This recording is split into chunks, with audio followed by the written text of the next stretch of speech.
보내면 기대도 있지만 또 여러분들이 직접 내지는 여러분들의 자녀들이 오고 가는 문제들이 있고 더욱이 이번엔 코로나19로 말미암아 상당히 불안한 요소들도 많이 있었을 텐데 여러분들 홀가분한 모습으로 또 하나님 앞에 감사하는 모습으로 이렇게 추석 명절 이후에 이 예배에 참석한 적이 있습니다. 더욱더 크신 하나님의 은혜가 여러분들 가운데 늘 함께 하기를 주의 이름으로 소망합니다. 여러분 비둘기 하면 어떤 것들을 생각을 하십니까? 우리나라는 보편적으로 비둘기 하면 좋은 이미지를 갖고 있습니다. 보통 비둘기 그러면 평화의 상징이다 라고 볼 수 있어서 88 올림픽 때나 어떤 큰 행사를 할 때 비둘기 날렸던 그런 시절도 있었어요. 요즘엔 잘 안 하죠. 동물 학대한다라고 하는 그런 어떤 맥락이 좀 있어서 요즘은 안 하는데 예전에는 세계의 어떤 대회들을 열 때마다 비둘기들이 동원되어져서 축하하는 그런 순서들도 있었고요. 또 비둘기 그러면 보통 순결하다, 깨끗하다라고 하는 그런 이미지로 우리나라 사람들은 비둘기를 상당히 좋게 여깁니다. 근데 요즘 바뀌어가고 있죠. 비둘기를 위해서 너무 좋게 여기다 보니까 공원에도 집들 만들어주고 사람들이 일부러 모이를 사서 막 뿌려주니까 이것들이 자기의 할 역할들을 제대로 하지 못하고 있어요. 벌레를 좀 잡아먹어야 되는데 벌레는 잡아먹지 아니하고 사람들이 있는 곳에 겁도 안 내고 막 몰려서 먹을 걸 달라고 그러죠. 그러면서 먹을 거 잡지 않아서 인간들에게 도움을 주지도 못하고 요즘에는 그 비둘기 똥이 공이에요. 공이. 지붕을 망치고 사람들 머리에 몸에 떨어지는 경우들이 한두 번이 아닙니다. 그러니까 요즘은 점점 변해가는 것 같아요. 그래도 여전까지 계속해서 비둘기 그러면 평화, 비둘기 그러면 깨끗함, 순결을 상징해서 좋아하는 분들도 있지만 어느 면에서는 어떤 사람들은 특히 공원 주변의 사람들은 비둘기 이렇게 좋아하지 않는 것 같습니다. 성경에는 어떨까요? 성경에는 비둘기를 어떻게 바라볼까요? 성경에도 마찬가지예요. 긍정적인 모습으로 바라보는 쪽이 상당히 많이 있고요. 또 그것만 있는 것이 아니라 부정적인 요소로 바라보는 모습들도 있다라고 하는 거죠. 노아의 홍수 때 홍수가 넘치고 이제 물이 줄어들어서 묻이 드러났나 안 나 이거 살펴봐야 되잖아요. 노아가. 살펴볼 수가 없었습니다. 그래서 노아가 지혜를 짜내서 비둘기와 까마귀를 내보냈어요. 목적은 묻이 드러난 곳에서 뭘 좀 물고 오라는 거예요. 근데 까마귀는 어떻게 했습니까? 까마귀는 물 위에 떠다니는 그 죽은 시체들이 얼마나 많아요. 먹을 것들이 얼마나 많아요. 그러니까 거기 앉아서 먹고 즐기느냐고 다시 돌아올 생각을 하지 않았습니다. 자, 그런데 비둘기는 감람나무 잎을 입에다 물고 왔지요. 그러니까 노아에게 야 드디어 땅이 드러나기 시작하구나. 묻이 드러나기 시작을 하구나. 이런 반가운 소식을 전해주는 매개체로서의 비둘기의 모습을 우리에게 말씀해주고 있습니다. 아가서를 보세요. 하나님과의 솔로몬과 술람미 여인의 관계이기도 합니다만 하나님과 우리의 관계의 그 사랑에 대해서 이야기하는 성경이 바로 아가서입니다. 거기 비둘기가 사랑의 상징으로 대단하게 표현되어지는 모습을 보게 돼요. 몇 가지를 이야기하면 내 사랑아 너는 어여쁘고 어여쁘다. 내 눈이 비둘기 같구나. 사랑하는 여인은 그 눈을 비둘기 같다라고 표현하고 있고요. 나의 사랑, 나의 비둘기, 나의 완전한 자야라고 극찬을 하고 있는 모습을 보게 됩니다. 또 신약에 와서 예수님이 세례 요한에게 세례를 받으실 때 그 하늘에, 그 머리 위에 하늘에 성령이 비둘기같이 내렸다라고 이야기합니다.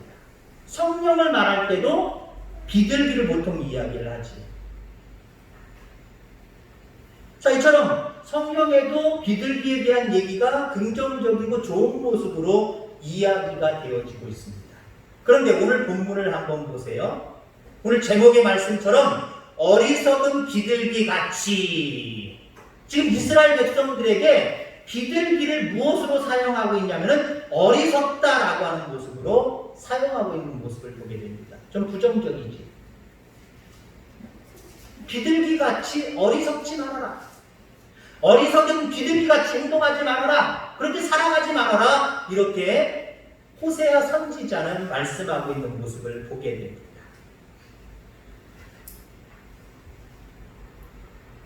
여기 비둘기같이 어리석다라고 하는 표현 속에서 여러분 우리가 알아야 될 것은요. 어떤 모습에서 비둘기가 어리석다라고 호세아 선지자는 말하고 있는 것이냐라고 하면 먹이에 정신이 팔려서 앞에 덫이 있는지 위험한 요소가 있는지 없는지도 모르고 정신 팔려서 그것에 정신 팔리게 한 그것에 끌려가고 있는 모습을 이야기하고 있는 거예요.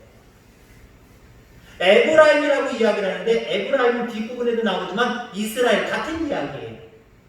이스라엘 사람들, 이스라엘 민족을 얘기하는 거예요. 이스라엘 민족이 어리석은 비둘기같이 뭔가 자기들의 눈에 뜨여지는 그것에 홀려서 그 앞에 어떠한 일이 펼쳐진지도 모르고 그냥 그것만 끌려가고 있다. 그것에 의해서 끌려만 가고 있다라고 이렇게 보고 있는 겁니다. 그래서 비둘기같이 어리석지 말아라 한마디로 이렇게 표현하고 있다는 거죠.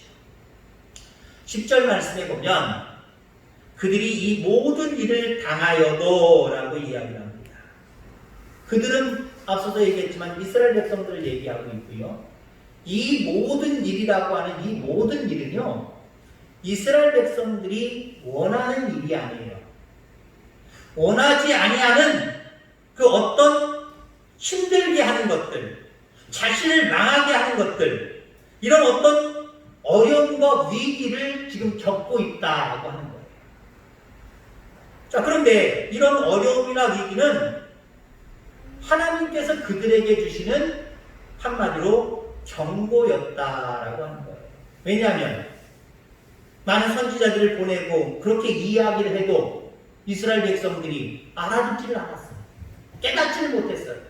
그러니까 하나님이 여러 가지 어려운 일들을 만나게 하심으로 위기와 많은 환난을 만나게 하심으로 말미암아 우리가 잘못 살았구나. 우리가 잘못 행동했구나. 우리가 잘못 생각했구나. 그래서 하나님이 원하시는 모습으로 뒤돌아와 서기를 간절히 원하셨어요. 자기들이 정신 팔려있는 그곳에서 정신을 차리고 이게 아니다! 라고 끼워놓고 버려두고 다시 한번 하나님을 붙들기를 간절히 소망하신 거예요. 여러분들에게도 일어나는 많은 어려운 일들, 위기들 분명하게 있습니다. 지금 바로 그 직면에 있는 모습들도 아마 있을 거예요. 과거에 겪었던 건 당연한 거고요. 앞으로 여러분들이 어려운 일들, 위기들 안 겪으라는 법 없어요. 저는 주의 종이지만 여러분들에게 앞으로 위기가 없고 어려움이 없을지어다 하고 기도 못해요. 왜요? 우리가 살아가는 동안은요, 많은 위기들 앞으로 많은 어려움들이 있을 거예요. 그런데 이것을 바라보는, 이것을 해석하는 시야와 생각이 달라져야 될 줄 분명히 믿습니다. 물론 우리가 어려운 일들 만날 때마다, 위기를 만날 때마다 이건 하나님의 경고야 라고 해석할 필요는 없지만, 다는 아니에요. 그렇게 해석할 필요는 없지만 그래도 하나님께 대한 믿음을 가지고 있다라고 한다면요, 자, 우리가 그것이 무엇인지 분명하게 우리는 관심을 가져야 됩니다. 하나님이 나에게 주시는 음성이 무엇인가, 그 어려운 일들, 위기를 통해서 들을 수 있어야 돼요. 나한테 왜 이런 위기가 오지? 왜 이런 어려움들이 오지? 하나님이 이 위기를 통해서, 어려움을 통해서 나에게 말씀하시려고 하는 것이 무엇이지? 이렇게 해석을 해야 돼요. 이렇게 바라봐야 돼요. 그리고 그 위기와 어려운 일들을 만나면서도 또 우리는 어떻게 생각을 해야 되냐면은, 이러한 위기와 어려운 일을 통해서 내가 버려야 될 것, 내가 제거해야 될 것이 무엇이지? 이런 눈으로 바라봐야 돼요. 그리고 그것이 생각나거든 단호하고 과감하게 버려야 될 것, 버릴 수 있어야 돼요. 하나님은 이런 결단을 여러분들에게 요구하셔서 여러분들의 삶 가운데 위기를 주시기도 하고 어려움을 주시기도 한다는 겁니다. 여러분 우리가 예를 들자면 같은 어려움을 똑같이 이 사람도 겪고 이 사람을 겪어도 두 가지로 그 표현과 행동이 달라질 수 있어요. 어떤 사람은 같은 어려움을 겪어도 왜 하나님 저에게는 이렇게 안 되는 일만, 위기의 일들만, 어려운 일들만 나에게만 주십니까? 라고 하면서 하나님 앞에 불평불만하는 사람들이 있어요. 똑같은 위기인데도, 똑같은 어려움인데도 어떤 사람들은 왜 나에게 이걸 주셨냐고 억울해하고 불평불만하는 사람들이 있죠. 여러분 이런 사람들의 특징은요, 자기가 삶을 살아가면서 앞으로 나에게 이런 일들만 있기를 원합니다 라고 하는 게 이미 잡혀져 있어요. 하나님 나에게 이런 복만이, 이런 행운만이 있기를 간절히 소망합니다. 그러면 하나님은 어떻게 해요? 하나님은 그러니까, 내 계획이 이러니까 하나님 오셔서 도와주세요. 하나님 내 길을 인도해 주세요. 이런 모습으로 하나님을 이용하는 거예요. 그러다가 내가 원하는 대로, 내가 생각하는 일대로 어떤 일들이 잘 안 될 때, 위기를 겪을 때, 어려움을 겪을 때 우리는 어떻게 해요? 그런 사람들은요, 하나님 원망하고 믿음의 자리에서 떠나는 경우들이 상당히 많아요. 자, 반면에 어떤 사람은요, 똑같은 위기를 겪어도 이 위기 가운데, 이 어려움 가운데 내가 있는 이유는 하나님 제가 뭐 버릴 거라도 있습니까? 제가 뭐 포기할 거라도 있습니까? 라고 하는 모습으로 하나님 앞에 기도의 자리, 예배의 자리로 더 적극적으로 나아가요. 한 사람은 왜 나에게만 이런 걸 주시냐고 불평불만하면서 예배의 자리, 기도의 자리 외면해버려요. 같은 고난과 어려움과 위기를 겪으면서 어떤 사람들은 신앙적으로 성숙한 사람이죠. 오히려 그 계기를 통해서 예배의 자리, 기도의 자리로 더 나아가게 되었어요. 여러분 후자가 되기를 주의 이름으로 축원합니다. 우리에게 분명히 위기도 오고 어려운 일도 옵니다. 그런 모습 속에 하나님, 이러한 모습이 혹시 내가 부족한 모습이 있다고 한다면, 뭔 잘못된 모습이 있다고 한다면 하나님 생각나게 하여 주셔서 그 모든 부분 제거하게 하여 주옵소서, 버리게 하여 주시옵소서, 포기하게 하여 주시옵소서. 예배의 자리에 오셔야 돼요. 기도의 자리를 만들어서 하나님 앞에 그렇게 기도해 하셔야 될 줄 기억하기를 주의 이름으로 축원합니다. 자, 오늘 이스라엘이 어리석은 비둘기다라고 하는 말씀을 듣고 있습니다. 왜 이 사람들은 어리석다라고 이런 핀잔을, 책망을 들을 수밖에 없었을까요? 그게 11절 말씀에 나옵니다. 에브라임은 어리석은 비둘기같이 지혜가 없어서 애굽을 향하여 부르짖으며 아수르로 가는도다.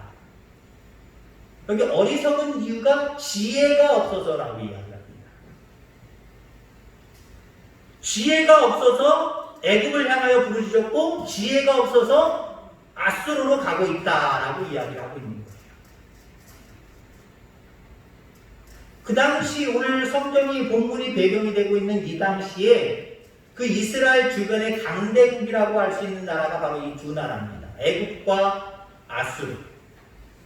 그러니까 이스라엘 백성들은 자기에게 닥친 위기와 어려움을 어떻게 해결하려고 했어요?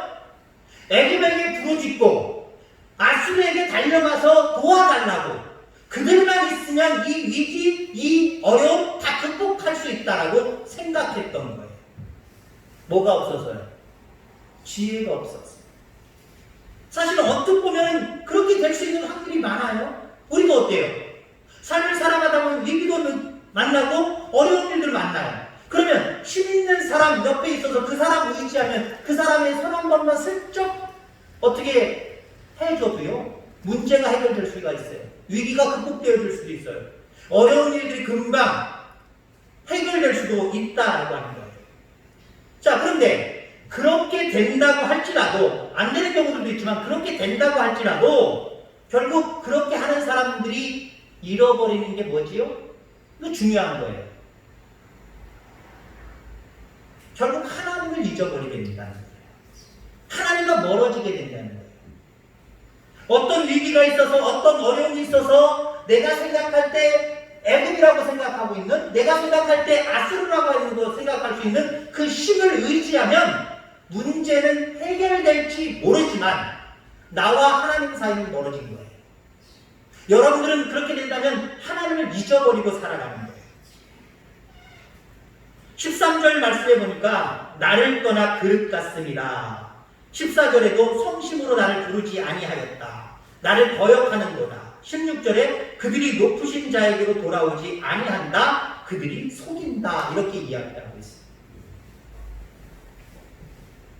결국 아수로 애굽을 의지하다 보니까 하나님을 잊어버리는 거예요. 하나님을 의지하고 하나님께 영광 돌리고 하나님의 능력을 구하는 모든 일들을 포기해버리는 거예요. 비록 육신을 살아가면서 애굽 의지하고 아수로 의지함으로 말미암아 문제, 위기는 조금 극복될지는 모르겠지만 중요한 거는요, 여러분 우리 인생에서 하나님 잊어버리면 끝나는 거예요. 육신의 생명 여러분들 길다라고 느끼십니까? 저보다 다 연세가 많으신 분들이 많으니까 참 휘까닥 지나가죠. 다행히 1년과 여기 연세 제일 많이 드신 분의 1년은 세월이 나가요. 똑같은 시간적으로 초축으로 따지면 똑같은데 아이들에게 1년은 길어요. 근데 여러분들의 1년은 어떻습니까? 왜 이렇게 초축이 빨리 지나가요? 그죠? 금방 1년 지나가잖아요. 죄송한 편이지만 저도 조금씩 늦춰가고 있습니다. 저 젊었을 때의 시간과 지금의 시간 똑같은 24시간이고 365일인데 달라요. 그렇게 길지 않아요. 우리의 인생 속의 마지막까지 하나님이 내 안에 있느냐 없느냐 이게 결정적인 요소예요. 이 땅에 살아가면서 조금 문제 해결되고 위기 해결되고 안 되고 여기에 연연하지 마시기 바랍니다. 그 위기와 또 어려움 속에서 하나님과 나와의 관계를 점검하면서 내 안에 하나님이 계시고 내가 하나님 안에 있는 그 신앙생활을 유지하며 살아가는 것, 이게 가장 지혜로운 자의 모습임을 여러분들 기억하게 되기를 주의 이름으로 축원합니다. 결국 그러니까 어때요?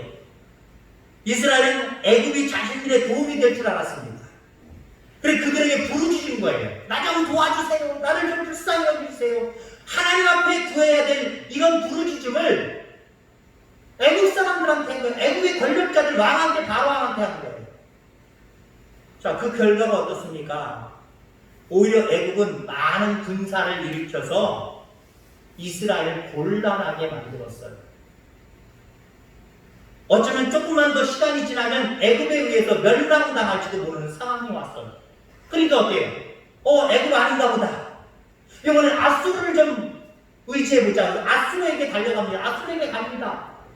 근데 불행하게도요, 그 아수르가 이스라엘 백성들이 생각하는 대로 도움을 줬느냐? 어려움과 위기를 극복하게 만들었느냐? 아니지요. 아수르에 의해서 이스라엘 백성들은 멸망합니다.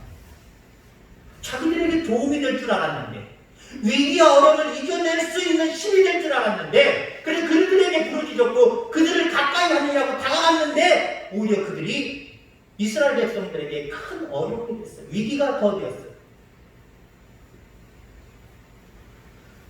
여러분, 이스라엘이 이렇게 된 이유가 무엇이라고요? 어리석었어. 다른 말로 얘기하면, 성경의 이야기대로 얘기하면 지혜가 없었어. 지혜가 뭐지요? 지혜는 곧 하나님 예수 그리스도입니다. 여러분, 우리가 분명하게 구약 성경이 나오는 말씀을 보면은 여호와를 경외하는 것이 지혜, 지식의 근본이다라고 말씀을 하고 있습니다. 여호와를 경외하는 것, 여호와께 부르짖고 여호와께 다가가서, 여기 다가간다라고 하는 건 뭐예요? 우리가 여호와께 어떻게 다가가지요?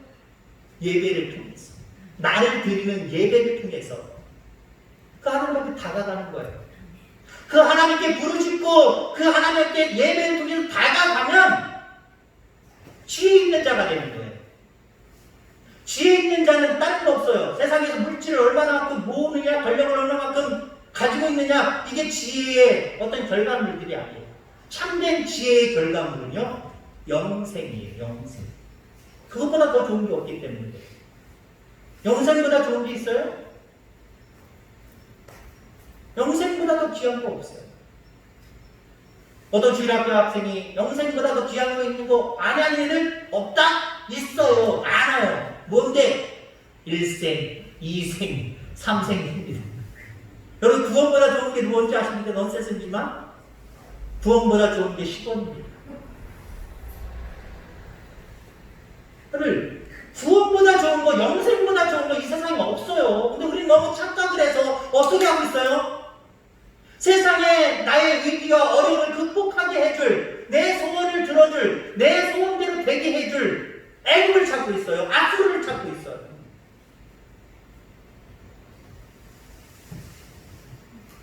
여러분들 속에 예배가 회복되기를 주의 이름으로 축원합니다. 여러분들 속에 하나님을 경외하는 이 모습이 회복되어지기를 주의 이름으로 축원합니다. 이게 지혜 중의 지혜예요. 이 세상을 살아가는 지혜 중의 지혜예요. 그것이 100년 전이든 200년 전이든 30년 전이든 앞으로 10년 후든 20년 후든 똑같아요. 똑같아요. 여호와를 경외하고 여호와께 부르짖으며 믿음 안에서 살아가는 것, 이게 참된 지혜예요. 지금의 현실도 마찬가지죠. 지금의 현실, 어떻게 이 위기를 극복해낼 수 있을까? 어떻게 이 어려움들을 이겨낼 수 있을까?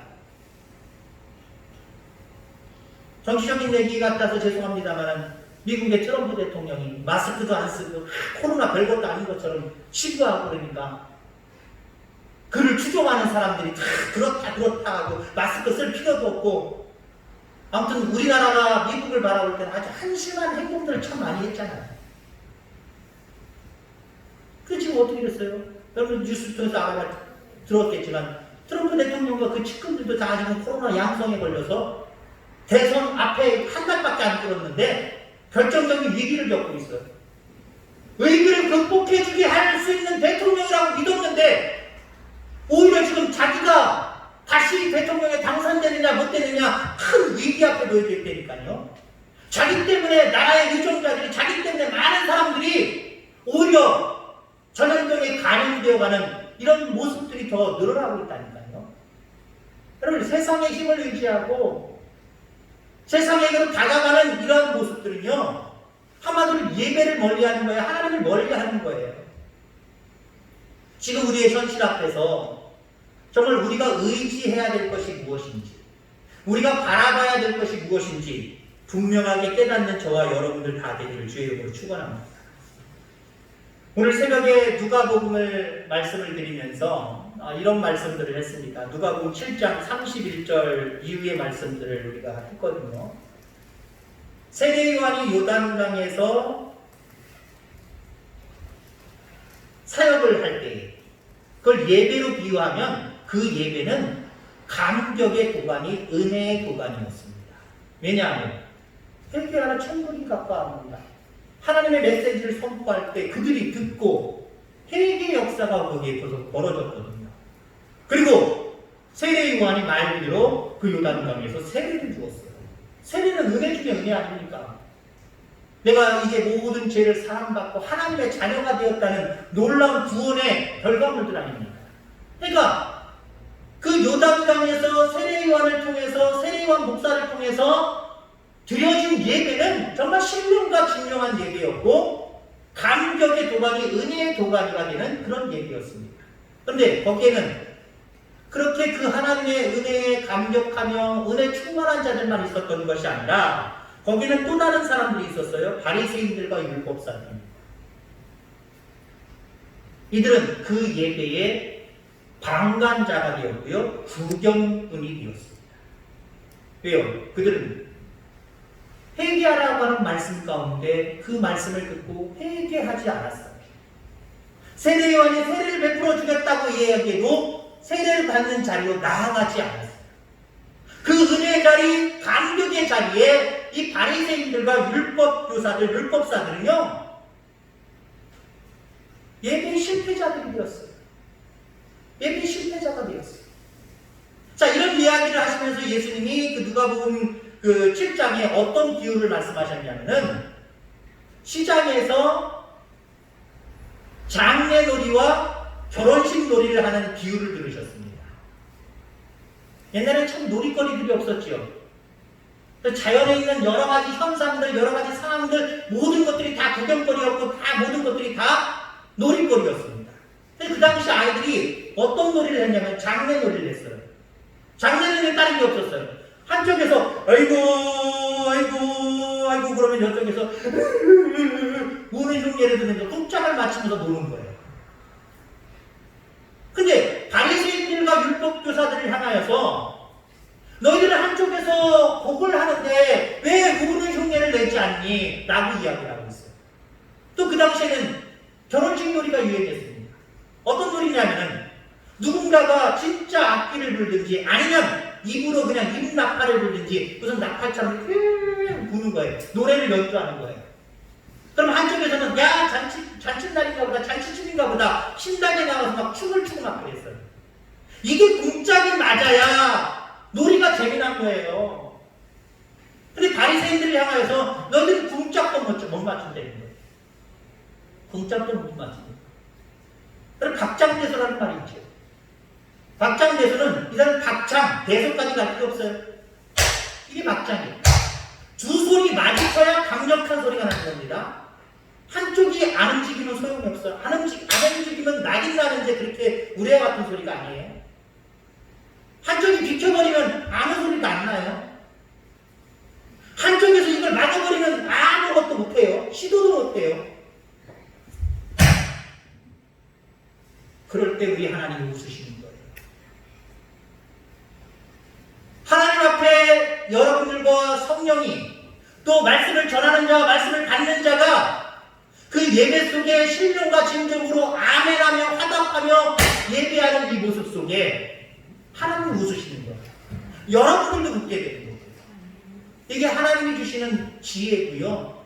우리가 추구해야 될 우리의 삶의 방법입니다. 특히 어떤 어려움들과 어떤 위기가 있을 때 더 이렇게 살아가야 돼요. 하나님 하고 하나님 앞에 부르짖어야 되고요. 하나님 앞에 예배를 통해서 달려가셔야 돼요. 그럴 때 그분은 우리에게 참된 구원자가 되십니다. 여러분들 앞에 어려움이 있습니다. 여러분들 앞에 위기가 있습니다.